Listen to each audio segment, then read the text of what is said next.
पसीने वाली बहू। हाय रब्बा, अरे नास पिटी, पसीने बहा बहा के पूरे घर में पसीने की बाढ़ को बुलावा दिया है तूने। अरे तो मैं क्या करूं माँ जी, आप ही बताओ। अरे भगवान से गुहार लगाओ के उठा ले मुझे। ये कहानी है अक्षरा की, जिसे शादी के पहले से बहुत पसीना आता है, फिर चाहे वो गर्मी हो या बरसात हो या फिर ठंड हो, शादी तो जैसे तैसे हो जाती है। अक्षरा के पति रणवीर को ये बात पता नहीं होती कि अक्षरा को इतना ज्यादा पसीना आता है, और ना ही उसकी सास कौशल्या और ससुर ब्रिजमोहन को पता था। लेकिन वक्त के साथ साथ कुछ ही दिनों में अक्षरा के पसीने से सभी को काफी दिक्कत होने लगती है। तो चलिए होते हैं रूबरू इस पसीने वाली बहू से। बहू, अरे ओ अक्षरा बहू, कहाँ मर गई? क्या हुआ माँ जी, बोलिए।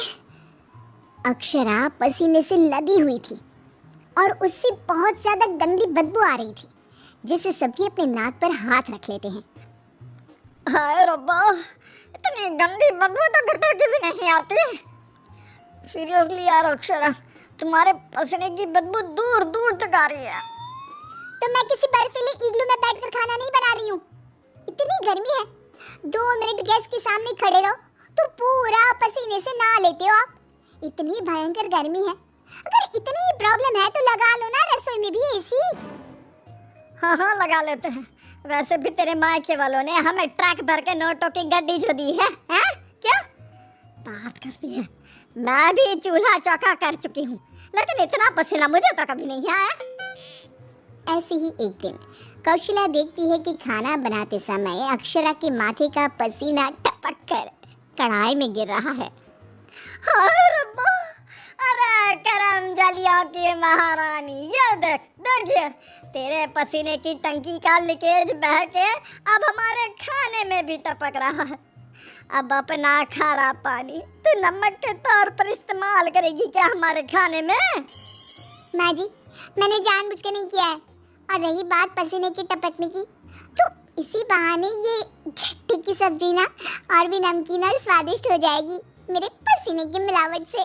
छी छी छी छी, मैं जा रही हूँ बाथरूम, क्योंकि मुझे तो तेरी बातों को सुनकर और ये खाना देखकर ही उल्टी आ रही है।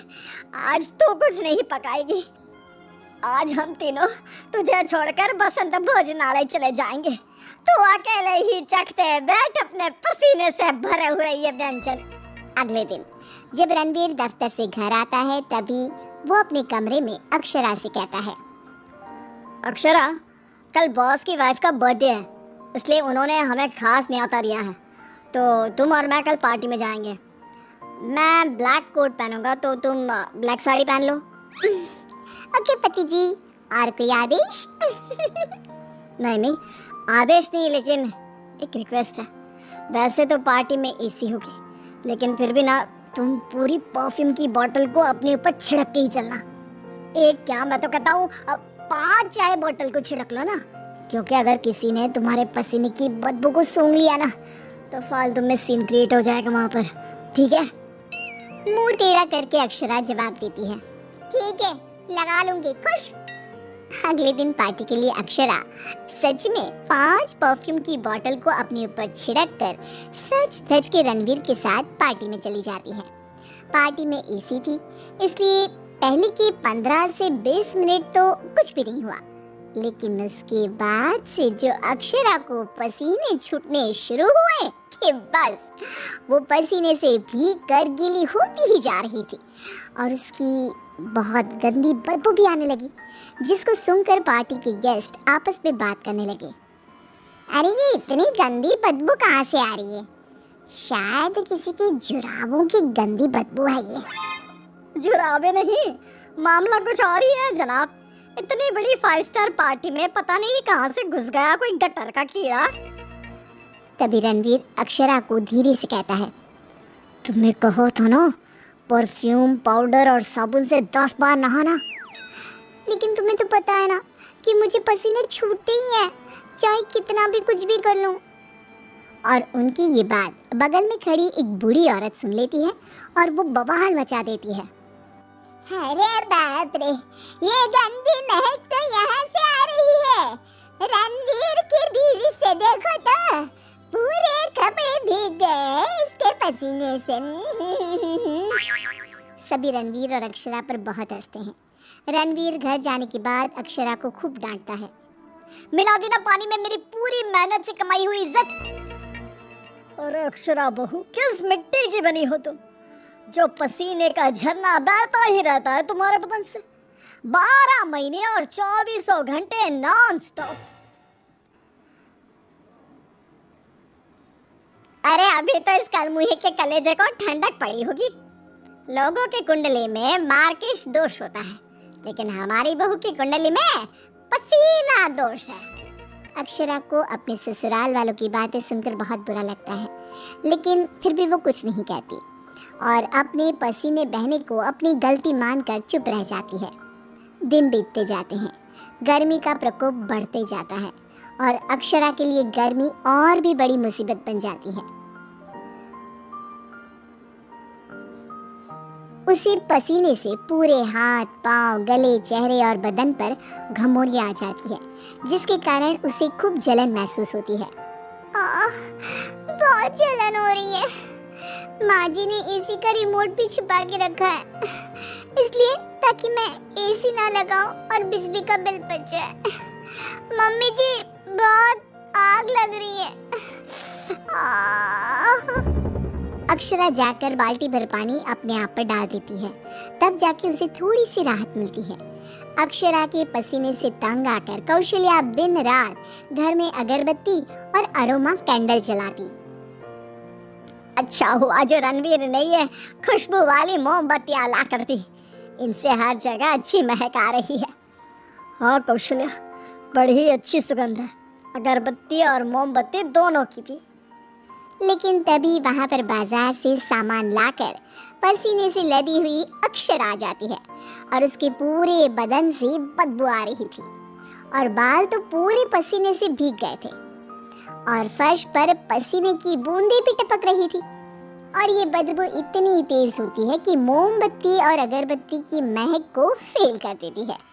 हाय रब्बा, आ गई करमजली। इसके बदन के पसीने ने तो इतनी महंगी सुगंध वाली मोमबत्ती और अगरबत्ती के खुशबू के दांत भी खट्टे कर दिए। बाहर इतनी भीषण गर्मी है मम्मी जी, ऐसा लग रहा है मानो हम किसी ओवन में बंद हो गए हो और केक की तरह बेक हो रहे हो। दिन ब दिन अक्षरा का पसीना दुश्वार कर देता है सबका जीना। कभी वो सोते समय पूरे बेड के साथ साथ साइड में रखे हुए रणवीर की इम्पोर्टेंट फाइल्स को अपने पसीने से भिगा देती, तो कभी वो गर्मी से अपने बालों में हुए जुओं को गलती से खाने में मिला देती। हाय रब्बा, आज तो हद ही हो गई, खाने में जुआ। अक्षरा बस बहुत हुआ, अब और नहीं। अब तुम सीधा अपना बैग पैक करो और अपने मायके शिफ्ट हो जाओ। बिल्कुल सही कह रहा है रणवीर, हमें नहीं चाहिए ऐसी पसीने वाली बहू। अक्षरा रोने लगती है और कहती है, ठीक है मैं चली जाती हूँ, फिर कभी इस घर की दहलीज पार नहीं करूंगी, बाय। अक्षरा रोंदी सूरत लिए घर से निकल जाती है। शाम में जब रणवीर अक्षरा के मायके फोन लगाता है, तब उसे पता चलता है कि अक्षरा तो अब तक घर गई ही नहीं। इस बात को सुनकर रणवीर, कौशल्या और बृजमोहन तीनों डर जाते हैं और चिंताग्रस्त हो जाते हैं। हाय रब्बा, अब कहाँ ढूंढे हम अक्षरा बहू को। मुझे एक जगह पता है मम्मी, जब भी अक्षरा का मूड ऑफ होता है तो वो वहीं पर जाकर बैठती है। रणवीर, कौशल्या और बृजमोहन तीनों एक नदी के किनारे जाते हैं, जहाँ रात के अंधेरे में अक्षरा नदी की साइड की बेंच पर बैठे हुए बिलख बिलख कर रो रही थी। रणवीर तुरंत जाकर अक्षरा के गले लग जाता है और उससे तीनों माफी मांगते हैं। अक्षरा, हमें माफ कर दो, तुम्हें पसीना आना नेचुरल है, लेकिन तुम जानबूझकर नहीं करती हो ये, और हमने तुम्हें गुस्से में क्या क्या नहीं कहा। हाँ अक्षरा बहू, प्लीज माफ कर दे बेटा। तेरे इस पसीने को ना मैं यूं मिनटों में चुटकी बजाकर आयुर्वेदिक और घरेलू उपायों से भगा दूंगी, तू देखना बेटा। हाँ, और अगर उससे भी ना होए तो मेरे पहचान में मेरा एक डॉक्टर दोस्त है, तुम्हारे इस पसीने की तकलीफ का हम सब मिलकर डट कर सामना करेंगे। Thank you. देर से ही सही, आप लोगों को मेरा दर्द समझ में तो आया। मैं बहुत लकी हूँ कि मुझे आप जैसे ससुराल वाले मिले। इस तरह ससुराल वाले आयुर्वेदिक उपायों से अक्षरा के पसीने की तकलीफ को मिटा देते हैं और अब उसे मामूली पसीना ही आता है और वो एक सुखी और चैन भरी जिंदगी बिताने लगती है।